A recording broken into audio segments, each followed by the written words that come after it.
Grayson Grundhoefer, Sic'Em365.com recruiting analyst, joins us as he does at this time every single Friday. And Grayson, after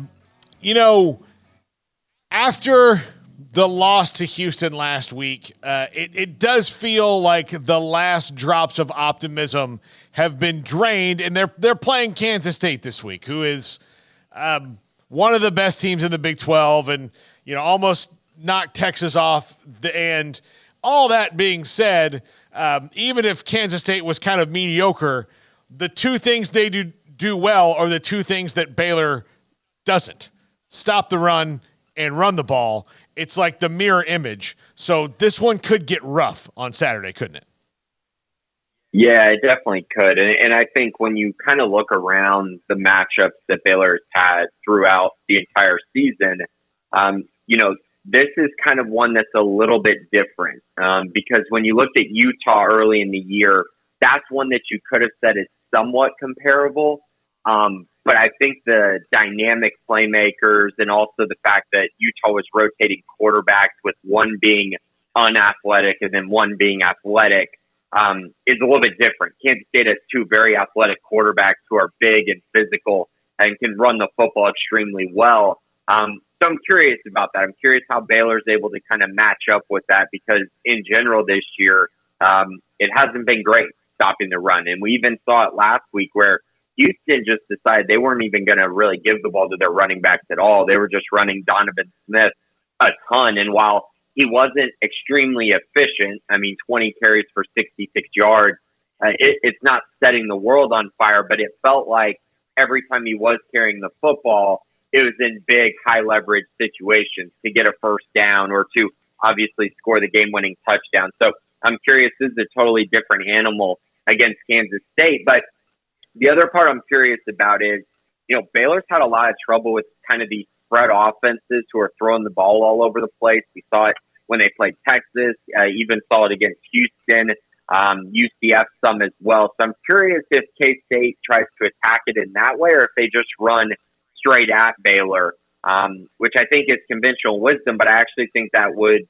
help Baylor a little bit if they're a little bit more obvious in their play calling. So we'll see. I'm expecting Kansas State to put up somewhere in the mid to high 30s, which, if you've watched Baylor this year, it's very tough to see any possible way that Baylor's going to put up 30 points on the road in Manhattan.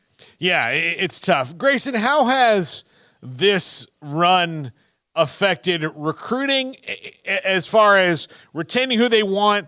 Has it made them reevaluate also like who they need to be going after?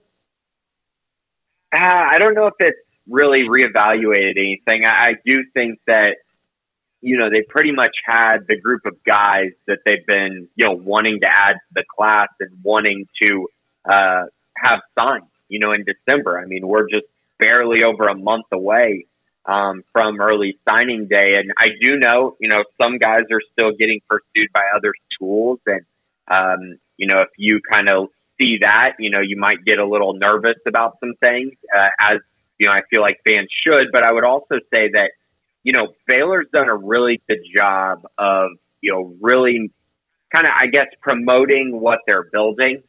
When you look at the fact that they're playing so many young guys and they're giving so many guys opportunities. And while it's been a struggle this year, young guys are still getting chances to play early on. That's really appealing to recruits, to be able to see a path towards playing time early in their career. And so I think Baylor right now doing a pretty good job of hanging on to some guys. I do know, you've heard different things, whether it's about, Bo Tate getting pursued by Stanford or Alex Foster getting pursued by Texas, Ole Miss, Mississippi State. So there's some various things like that going on. But as of right now, Baylor's done a nice job of trying to keep that group together while also recruiting some other guys like Kuwan Lacey, the running back out of Lancaster, and also just evaluating guys. But in general, the big thing for Baylor is, going forward into this off season, yes, you want to have a good 2024 class. You want to have good recruiting classes for freshmen, but they're really going to attack the transfer portal. And that's definitely going to be an area they're going to focus on. We actually just saw really the first offer to a transfer portal guy come out this literally yesterday, Keyshawn Blackstock out of Michigan State. He entered the transfer portal a little over a month ago, and Baylor offered him. Baylor's one of like 17 schools to offer, but I do think that's the area that they're really going to focus on once this season is over. Grayson, I'm asking this next question with the assumption that Dave Aranda is back next year, because at this point I do think that's what they're going to do.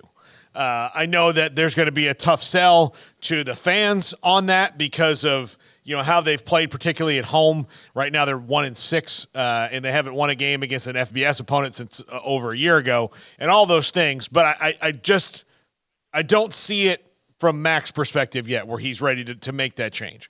So that being said, do they recruit in not only high school but the transfer portal differently, knowing that they're probably running a different scheme next year on offense?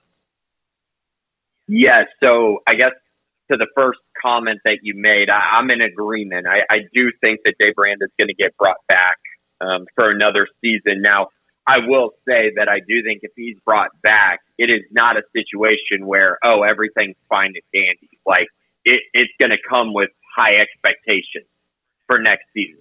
And it's going to require, changes to be made from a philosophy standpoint, from a roster management standpoint, from a effort, on the field standpoint, seeing wins, seeing losses, seeing the wins pile up, essentially. You're going to have to win football games next year.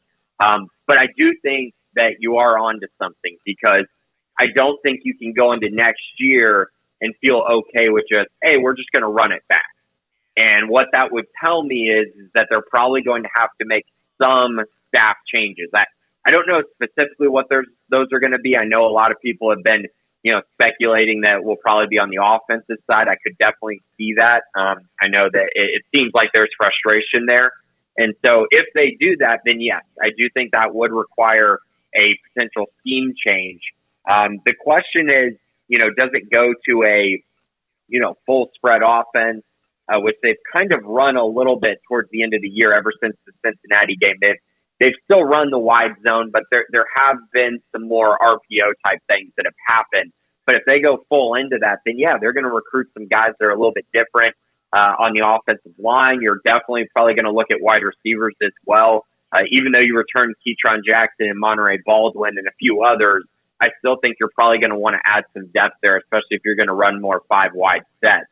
But yeah, so I do think there would be a change there. And defensively, I mean, they have a lot of improvement to do there. And I don't know how you can solve that, as far as I don't think you make a coaching change there, especially not a defense coordinator after bringing Pallage back. But I do think that they're going to have to change up some things with how they're recruiting guys on that side of the ball, because frankly, it's been utterly disappointing how that side of the ball in particular has looked, because of how much we know about Dave Aranda and how his defenses usually, do improve and usually do play well. He's going to have to get that group back on track, regardless of who the defense coordinator is. Yeah, that's absolutely true, Grayson. And like I wouldn't be surprised to see him spend maybe a little more time in the defensive room than he maybe is. Yeah, I could see that, but yeah. Head coaches do it all differently. There's head coaches that are offensive play callers, and they like walk into the defensive room and go, "Hey," and they're like, "We're good, okay," or vice versa and all that. So there's no one way to do anything. But I do know that he's a coach who's always tweaking everything that he does, or looking at different ways to be more effective. So yeah, it wouldn't surprise me to I wouldn't say he's going to take over the defensive play calling, but as far as game planning, I could see that more. And maybe he's doing that now. It's just their problem on defense to me is not scheme. Their problem is the front. Yeah, and I think that speaks to kind of that area that I'm talking about when it comes to recruiting different types of players, because I think the way they've been recruiting and kind of the talent that they've looked at to fit their scheme, I don't think it's quite panned out the way that they were hoping that it would have. And so for that reason, I think you might need to change up some things as far as what do you think you need at linebacker? What do you think you need at safety? What do you think you need on the defensive line? And I know they've had some injuries up front, but frankly, even when most of their guys have been healthy, it has not looked great. And there were high expectations for Gabe Hall and TJ Franklin, and they've had moments, but moments have been really a big part of their career. It hasn't been consistency. And when you're not consistent down by down, results like what we're seeing this year happen. So I do think some shifts there. And, linebacker is the area where it's kind of been a little bit baffling for me because Dave Aranda, he's a guy who coaches linebackers extremely hard and has had a ton of production at that position. But my goodness, the last 2 years have just that position is really struggling. And we've gotten to see some young guys play this year, and I have not seen the flashes that I was hoping for. And so for that reason, it's kind of like, okay, you really need to revamp that position. You're going to lose Matt Jones. You're going to lose Mike Smith, who transferred in for 1 year. What do you really have there? And, Starr is kind of thrown into that group as well, even though Carl Williams has shown some flashes, as has Corey Gordon. But that group needs to mature also. Okay, Grayson, you mentioned earlier they're going to attack the transfer portal. They're also, and this is the case for everybody, but more so for teams that are struggling and have players that are talented that other people would want. And the pitch is not only the NIL, but like, hey, you won't have to struggle here. How much defense do they have to play on the transfer portal as well? Yeah, and that's a reason to bring back Dave Aranda. And I know a lot of people will argue that and say, oh, coaches love or players love when new coaches come in. It's like a new energy and all this stuff. But let's be real. Anytime there is a huge coaching change, most times that does lead to guys leaving, especially really good players who are going to be pursued by a lot of big programs. So keeping Dave Aranda, I think, helps solidify that, especially as we've seen, since Aranda's been at Baylor, he's done a great job at not losing guys that they don't want to lose and guys that he's able to keep, right? Because there are specific situations where they could not keep guys, right? And then there's situations where it's like, hey, we need different guys to be starting for us. We're going to go ahead and, let you leave. Or maybe, bad locker room guy or something along those lines. Dave Aranda's done a great job of that. And so has this entire staff. So you would think that if he does, if he's able to come back, that he would have something prepared for those guys. And as we know, the culture and the way the players like being at Baylor is definitely special. And obviously the NIL part of that's going to come into play as well, which Baylor has been, getting better and better at over the last year or so. So, they're definitely going to have to play defense. There are some guys that I believe should and probably will be wanted by many, but I also think it's one of those things where, some of those guys got a chance to play as true freshmen. And so I think it's just kind of building on that. And the school that gave them that opportunity was Baylor. The coach that gave them that opportunity was Dave Aranda. And I think that's also a big part of any decision that would be made on that end as well. Grayson Grundhoefer, Sic'Em365.com. Grayson, thanks a lot. Talk to you next week. Thanks, Paul. When